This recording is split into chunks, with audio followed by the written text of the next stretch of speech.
अध्याय 33 दूसरा तहखाना। क्या हुआ? फैंग हेंग ने अपने बैग से जेल की पहली मंजिल पर मिली नक्शे को निकाला और उस स्थान की स्थिति से तुलना की। देखो, हमारे नक्शे पर स्थिति यहाँ है। यह चिन्हित गोदाम है। यहाँ तक सब सही है। यह ठीक हमारे दाहिने ओर है।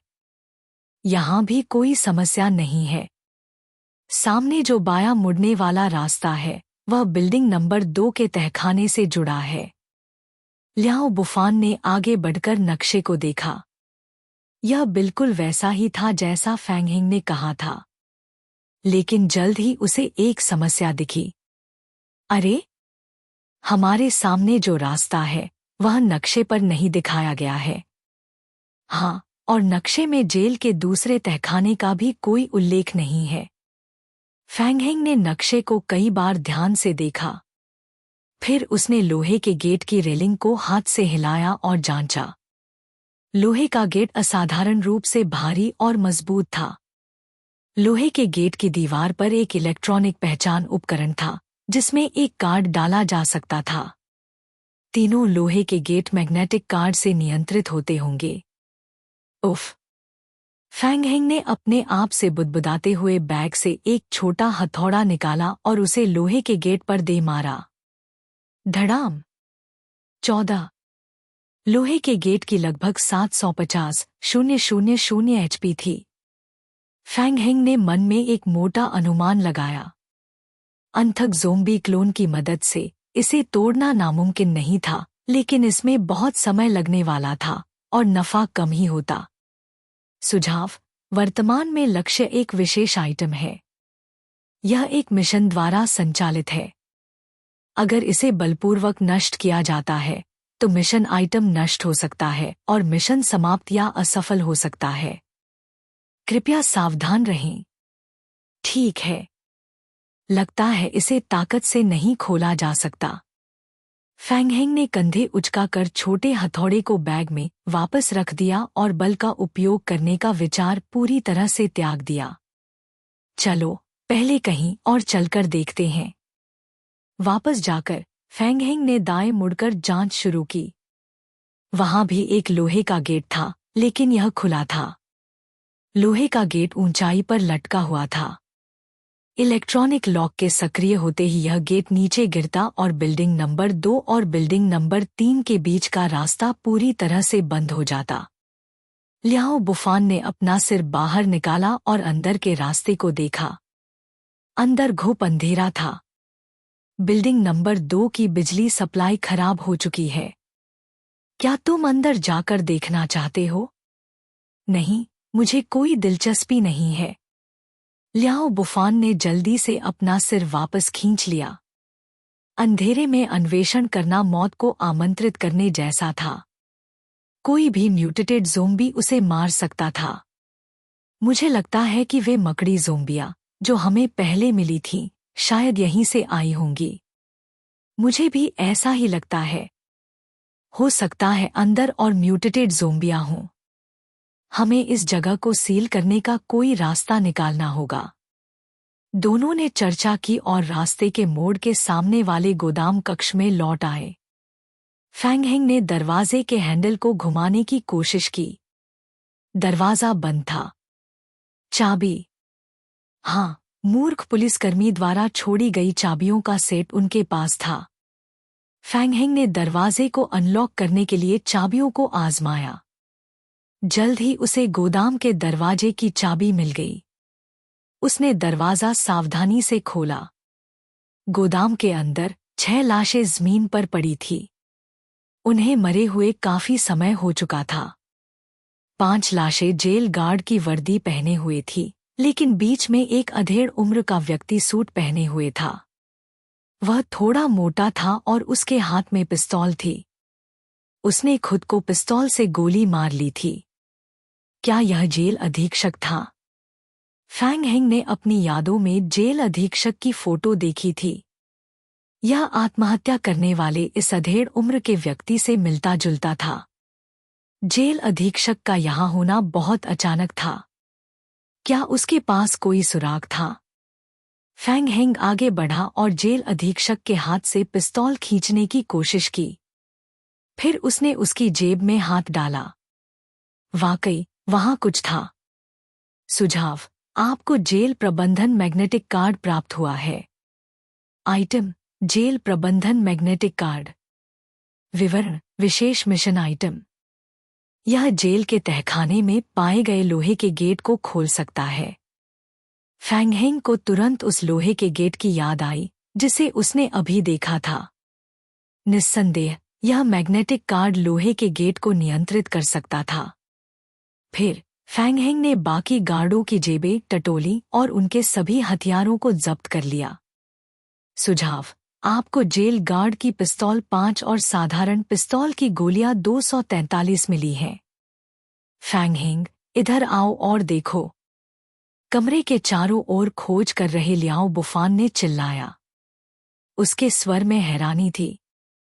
देखो, बढ़िया चीज। लियाओ बुफान ने एक बंद हथियार बॉक्स की ओर इशारा किया। क्या तुम्हारे पास इसकी चाबी है?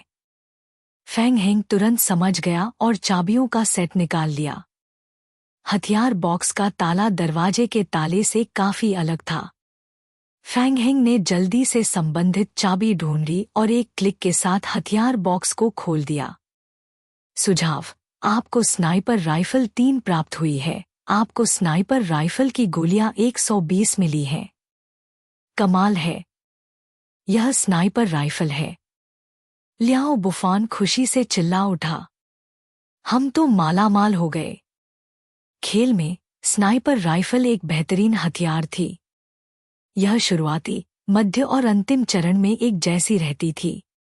स्नाइपर राइफल की गोली अगर किसी खिलाड़ी के शरीर को छू भी जाती तो लगभग 100% के साथ उस हिस्से को अपंग कर देती थी। अगर हाथ छूता तो हाथ उड़ जाता और अगर खोपड़ी छूती तो सिर फट जाता।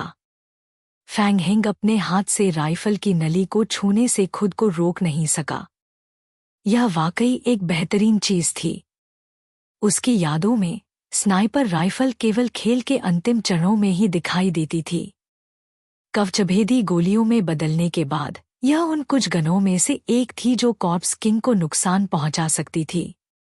संघ ने पहले इस गन का डाटा दिया था। किसी सामान्य खिलाड़ी को इस हथियार पर पूरी तरह से नियंत्रण पाने के लिए कम से कम लेवल 10 गन मास्टरी और 10 ताकत अंक की आवश्यकता होती थी। सुझाव: आपने मिशन के दूसरे चरण तहखाने की खोज को पूरा कर लिया है। सुझाव: आपको 540 सर्वाइवल पॉइंट प्राप्त हुए हैं।